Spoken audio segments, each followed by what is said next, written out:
নমস্কার, ওঙ্কার বাংলা ডিজিটালে আপনাদের স্বাগত। 26,000 চাকরি প্রার্থী যাদের চাকরি হারা, যারা রাস্তায় এখন, তারা সল্টলেক করুণাময়ীতে তারা একদিকে যেমন সারা রাত ধর্নায় বসেছে, তেমন অন্যদিকে আজকে শিয়ালদা থেকে ধর্মতলা পর্যন্ত পথে নেমেছেন সেই চাকরি প্রার্থীরা। শুধু তারা নয়, তাদের সঙ্গেও কিন্তু বহু সাধারণ মানুষও তাদের সমর্থনে রাস্তায় হাঁটছেন।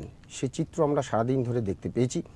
আগে একবার দেখে নেব কি বলছে যারা সাধারণ মানুষ, তারা কি বলছেন, এই চাকরি হারাদের হয়ে তারা কি বলছেন, সেই জনমত আমরা বিভিন্ন মানুষের প্রতিক্রিয়া নিয়েছিলাম। কি বলছে সেই জনমত? একেবারেই আসছে না, উনি যেটা বললেন সঠিক নয়, মনে হচ্ছে পাবে। উনার কথাতে আমার ভরসা নেই। ওনাদের চাকরি আছে কোথায় যে দেবে? উনি চেষ্টা করছেন, নিশ্চয়ই রাজ্য সরকার তো চেষ্টা করছেন বিভিন্নভাবেই। ভরসা করতে পারছি না।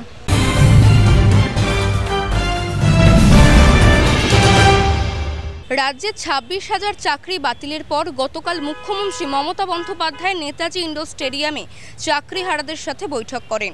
বৈঠকের পর তিনি জানান রাজ্যের সরকার চাকরিহারাদের পাশে আছে। তিনি এটাও বলেন সমস্ত চাকরিহারা প্রার্থীরা চাকরি ফেরত পাবে। কিন্তু মুখ্যমন্ত্রীর এই কথায় জনগণ কতটা বিশ্বাস করছেন বা কতটা ভরসা করছেন, সেটাই আজকে জেনে নেব জনগণের কাছ থেকে। দেখুন, মুখ্যমন্ত্রী রাজ্যের সাংবিধানিক প্রধান, উনি চাকরিহারাদের পাশে থাকার জন্য বার্তা দিয়েছেন, ডেকেছেন, আমরা গিয়েছি। ভরসা তো করতেই হবে, ভরসা না করলে তো ভরসা তো করতেই হবে, আমাদের তো কোনো পথ নেই। এবার ভরসাটা কতদূর ফলপ্রসূ হয় সেটাই হচ্ছে সব থেকে বড় প্রশ্ন।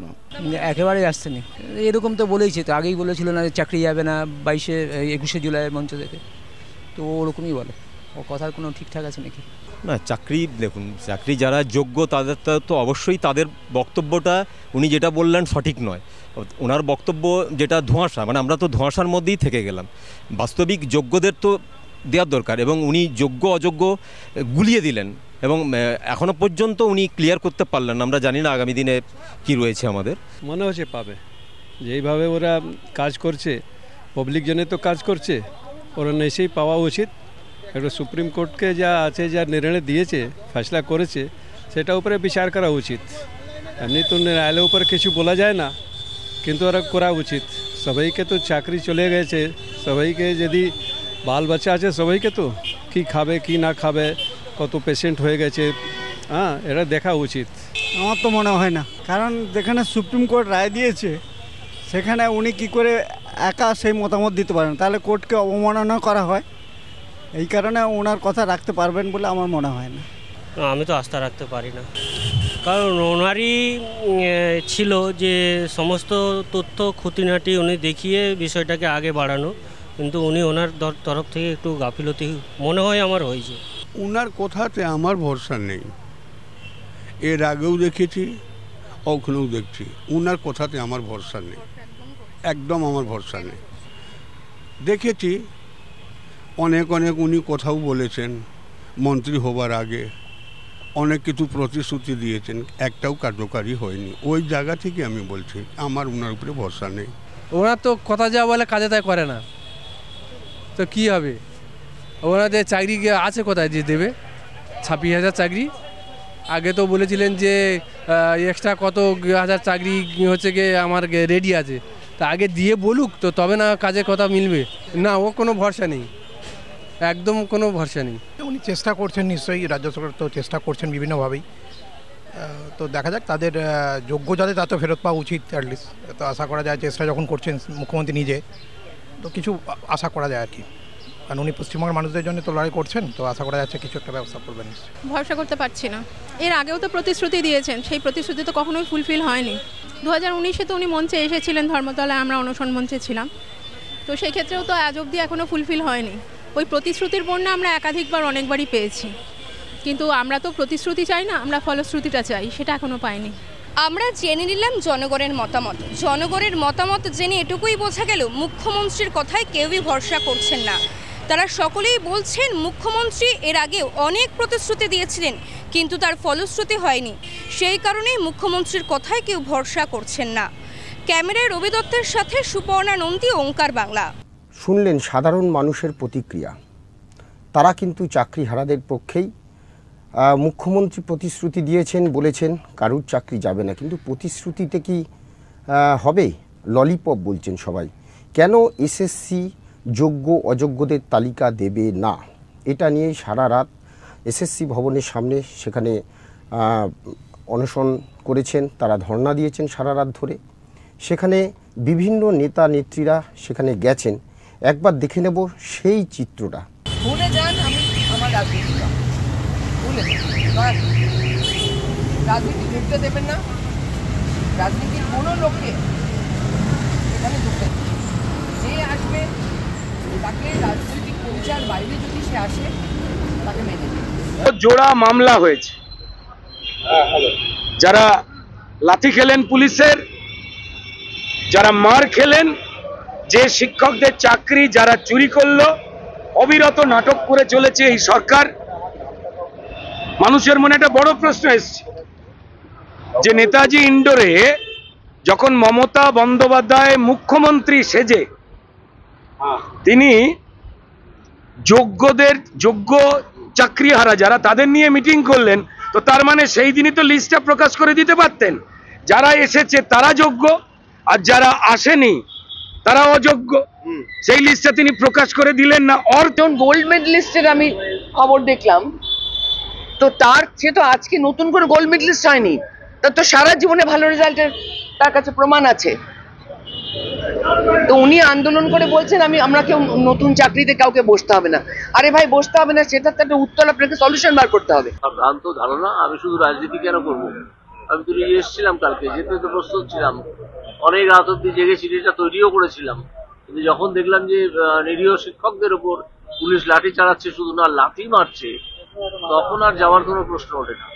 ওই কারণে গেলাম না, যেতে না পারার তো অন্য কোনো করার কারণ নেই। ওনারা একদিকে শিক্ষকদের লাঠি মারবেন, লাঠি চালাবেন, দুজন শিক্ষক প্রচন্ড রকমের আহত হয়েছেন, আবার বলবেন যে আসুন আমরা চিঠি জানিয়েছি, আমরা বৈঠক করছি। এই দুটো একসঙ্গে চলে না।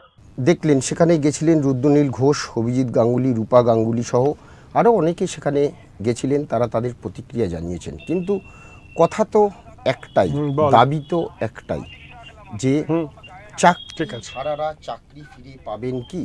রাজপথে আজ তারা নেমেছেন। সেই আরজি করের মতো আবার কি রাত দখলের পথে যেতে হবে? আজকে আমরা এই বিষয়গুলো নিয়েই আলোচনা করব। আমার সঙ্গে রয়েছেন বিশিষ্ট সাংবাদিক অর্কপ্রভ সরকার। অর্কদা, স্বাগত। ওদা, সারাদিন যা দেখলাম, এবার কি যেভাবে চাকরিহারারা আবার পথে নামলো, এবার কি সেই আরজি করের মতো আবার কি রাত দখলের পথে যেতে হবে? পরিস্থিতি যেদিকে যাচ্ছে, রাজ্য সরকার মানে কি বলবো আর কি, সিচুয়েশনটা সামলাতেই পারছে না, নইলে পুলিশ ওভাবে লাঠি চালায়, লাথি মারে। অর্থাৎ এর দায় তো রাজ্য সরকার, এর দায় নবান্ন, বিকাশ ভবন, এসএসসি, মধ্যশিক্ষা পর্ষদে।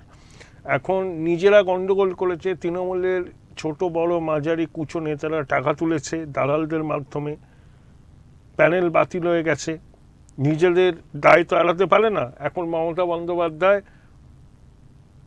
উদ্ভট ন্যারেটিভ তৈরি করে পাপোশ খালনের চেষ্টা করছেন। ওনার তো ক্ষমা চাওয়া উচিত পশ্চিমবঙ্গের মানুষের কাছে, যে একটা জাতির মেরুদণ্ড শিক্ষকরা, সেই শিক্ষকরা আজকে রাস্তায় নেমেছেন, অনশন করছেন, তাদের উপর পুলিশ লাঠি চালাচ্ছে। এই পাপের গলা পূর্ণ হয়ে যাবে এবং মানুষ ওনাকে ঝেঁটিয়ে বিদায় করবে, মানে ওনার দলকে। যে পর্যায়ে উনি রাজ্যটাকে নিয়ে গেছেন, আরজি কর কাণ্ডের প্রতিবাদ আমরা দেখেছিলাম, তার থেকেও বড় ধরনের প্রতিবাদ হওয়া উচিত। এখানে দলমত নির্বিশেষে সাধারণ মানুষকে পথে নামতে হবে। কারণ মিথ্যা প্রতিশ্রুতি দিচ্ছেন ওনার। Plan B, plan C, plan D কী সেগুলো? সিভিক টিচার নিয়োগ করবেন, পার্শ্ব শিক্ষকদের বেতন 3 গুণ বাড়াবেন, ওইভাবে এই শিক্ষকদের নিয়োগ করার পরিকল্পনা করেছেন। এবং তারা কোনো রিটায়ারমেন্ট বেনিফিট পাবেন না, যখন অবসর নেবেন একটা কনসলিডেটেড টাকা ওদেরকে ধরিয়ে দেওয়া হবে। আমার বক্তব্য হচ্ছে 2024 সালে এপ্রিল মাসে কলকাতা হাইকোর্টের ডিভিশন বেঞ্চ যখন প্যানেল খারিজ করে দিল, রাজ্য সরকার সুপ্রিম কোর্টে গেল, এসএসসি গেল, চাকরিহারারা গেল, এই যে সময়টা, এই সময়টা যোগ্য চাকরি প্রার্থীদের নিদারুণ মানসিক যন্ত্রণার মধ্যে কাটাতে হয়েছে। তো তাদেরকে ক্ষতিপূরণ দেওয়া উচিত এবং তাদের উচিত রাজ্য সরকারের কাছে দাবি করা হ্যান্ডসাম কম্পেনসেশন। তাদের এই বিড়ম্বনার জন্য, এই অনিশ্চয়তার জন্য একমাত্র দায়ী কেউ হয়, সেটা হচ্ছে রাজ্য সরকার, আর কেউ দায়ী নয়। আমরা যদি কালকে শিক্ষামন্ত্রী ব্রাত্য বসুর বাইট মানে যে প্রতিক্রিয়া তিনি দিচ্ছেন, তার যদি প্রতিটা জায়গায় খুলে খুলে দেখি, তিনি প্রথম বলছেন যে ডিআই অফিসে কেন গেছিলেন, তারপরে তিনি বলছেন মানবিক আইনিভাবে চাকরি ফেরত দেওয়া যায়, মানবিক আইনিভাবে চাকরি ফেরত দেওয়া যায় সেটা দেখা হবে, বেসিক দাবি কি আছে জানতে হবে। উনি বলছেন বেসিক দাবিটা উনি জানেন না। আসলে এখন যেটা হয়েছে আর কি, কিভাবে এদের সামনে মুখ দেখাবে সেটা রাজ্য সরকারের কেউ বুঝতে পারছে না। আমি ব্রাত্যবাবুকে দোষ দিই না। ব্রাত্যবাবু 2011 সালে যখন শিক্ষামন্ত্রী হয়েছিলেন তখন এসএসসি চেয়ারম্যান ছিলেন চিত্তমণ্ডল, অত্যন্ত সৎ লোক, এবং ব্রাত্যবাবু চেষ্টা করেছিলেন শিক্ষাটাকে একটু অন্যভাবে গড়ে তোলার, কিন্তু সেটা তো এদের পছন্দ হয়নি না। তাই ব্রাত্যবাবুকে অন্য মন্ত্রিত্বে দিয়ে চোর প্রার্থকে নিয়ে আসা হয়েছিল যাতে ও টাকা তুলতে পারে। এখন ব্রাত্যবাবু দায় কিন্তু ব্রাত্যবাবুর নয়, তিনি এখন মুখ্যমন্ত্রীর নির্দেশে ড্যামেজ কন্ট্রোলে নেমেছেন, খেই হারিয়ে ফেলছেন। কি বলতে কি বলছেন, উনি তো নাট্যকার, একটু অভিনয় করে বিষয়টাকে গুলিয়ে দেওয়ার চেষ্টা করছেন, ফিল্মি সংলাপ বলছেন, থিয়েটারের সংলাপ বলছেন। উনি এখনো জানেন না এদের মূল দাবি কি, পশ্চিমবঙ্গের মানুষ জানে, উনি জানেন না, উনি শিক্ষামন্ত্রী। আমার তো বক্তব্য ওনার শিক্ষামন্ত্রী থেকে ইস্তফা দিয়ে নাট্যমন্ত্রী হন, কারণ উনি নিজেও পারছেন না, টায়ার্ড হয়ে গেছেন, অন্যের পাপের দায়ভার ওনাকে বহন করতে হচ্ছে, এর থেকে বেটার। উনি আরেকটা কথা বলছেন, যোগ্য বঞ্চিতদের প্রতিরক্ষা দেব, মানে এই জায়গাটা বোঝা গেল না। আমি জানি না এটা হয়তো কোনো মানে কিছু এক্সপ্লেইন করতে গিয়েছিলেন, তিনবার উনি একই কথা বলছেন। রক্ষা কবচ হতে পারে যে আমাদের কম্পেনসেশন করব, কম্পেনসেট করব, চাকরির ব্যবস্থা করব, ইত্যাদি ইত্যাদি। আমি দেখলাম অভিষেক মনু সিং ব্যানার্জি বলেছেন যে কোনো একটা কাগজ রিভিউ পিটিশন হলেও কোনো সদর্থক কিছু হবে না। অতএব দায় স্বীকার করছে না, ক্ষমা প্রার্থনা করছে না, মমতা পুলিশ লাঠি চালাচ্ছে, এগুলো আমাদের দেখতে হচ্ছে। ব্রাত্যবাবু তো শিক্ষামন্ত্রী, ওর বাবাও তো শিক্ষক ছিলেন। আমার তো ধারণা ওনার এই মুহূর্তে ওই পদ থেকে সরে যাওয়া উচিত, যে দিদিকে গিয়ে বলা, দিদি এটা আমি নিতে পারছি না, আমার বিবেক দংশন হচ্ছে, আপনি আমাকে এই দায়িত্ব থেকে অব্যাহতি দিন। যখন চাকরি প্রার্থীদের সঙ্গে বৈঠক করলেন মমতা বন্দ্যোপাধ্যায়, তার ঠিক দুদিনের মধ্যে মানে 48 ঘন্টা গেল না, তার মধ্যে এইভাবে মানে লাঠি তো ঠিক আছে, কিন্তু যেভাবে লাঠিটা মারছে পুলিশ, একজন ওই পুলিশকে তো চাকরি থেকে বহিষ্কার করা উচিত। সেটা এখনো কোনো ব্যবস্থা তার বিরুদ্ধে নেওয়া হয়নি এখনো পর্যন্ত। নেবে কি করে? কালকে এত বড় ঘটনা ঘটার পরে প্রেস কনফারেন্স করছে, কিন্তু অভিযুক্ত পুলিশ কর্মীর বিরুদ্ধে ব্যবস্থা নেওয়ার সৎসাহস নেই। আসলে যখন ভিত নড়ে যায় তখন পুলিশকে লেলিয়ে দেওয়া হয়। বামফ্রন্ট সমানা শেষ দিকে হয়েছিল, এদেরও তো শেষের শুরু, এদেরও তাই হচ্ছে, সেম থিং। তাহলে এর ভবিষ্যৎ কি? সেই আরজি করের মতন কি মানুষ রাস্তায় নামবেন? মানুষ তো নেমেইছেন, সর্বস্তরে মানুষের নামা উচিত। শিক্ষকদের এরা জাতির মেরুদণ্ড, 9, 10, 11, 12 সব শিক্ষক এরা খুব হাইলি কোয়ালিফাইড, যোগ্যতার মিলিকে চাকরি পেয়েছেন, পরিবার আছে, ওদেরকে ঋণ নিয়েছেন, জীবনে একটা সুস্থিতি এসেছিল, নিজেদের দোষে নয়, সরকারের দোষে, চোরেদের জন্য ওনাদের চাকরিটা আজকে চলে গেল। বাংলার সাধারণ মানুষ ওনাদের সঙ্গে আছেন এবং এই আন্দোলনের তীব্রতা বাড়বে। এই plan B, plan C, plan D দিয়ে কিছু হবে না। কংক্রিট বলতে হবে, নোটিশ দিয়ে বলতে হবে এরা বেতন পাবেন, কোনো ভলেন্টারি সার্ভিস নয়, এরা চাকরি করবেন। যদি সুপ্রিম কোর্টের নির্দেশে শেষ পর্যন্ত চাকরি চলে যায়, এদের যত বছর চাকরি রয়েছে সেটাকে হিসেব করে এদের এমন একটা ক্ষতিপূরণের ব্যবস্থা করতে হবে যাতে তারা রিয়েলি কম্পেনসেটেড হয়, নইলে তো এদের হাতে কিছু থাকবে না। এখানে তো 20 মদ খেয়ে মরে গেলে টাকা দেয়। আর এই ছেলেমেয়েরা যারা যোগ্যতার নিরিখে চাকরি পেয়েছিলেন, সরকারের দোষে তাদের চাকরি গেছে, সরকারকে কম্পেনসেট করতে হবে, হ্যান্ডসাম কম্পেনসেশন দিতে হবে। একদম সরকারকে এই দায়িত্ব নিতে হবে। এই যে শিক্ষিত ছেলেমেয়েরা যারা পরিবার নিয়ে আজকে পথে বসার উপক্রম হয়েছে, তাদের দায়িত্ব সরকারকেই এই পুরো দায়টা নিয়ে তাদের কম্পেনসেশন দিতে হবে, এটাই দাবি। আর এই জন্য সাধারণ মানুষ কিন্তু ইতিমধ্যেই পথে নেমেছেন, সকলেই পথে নামবে।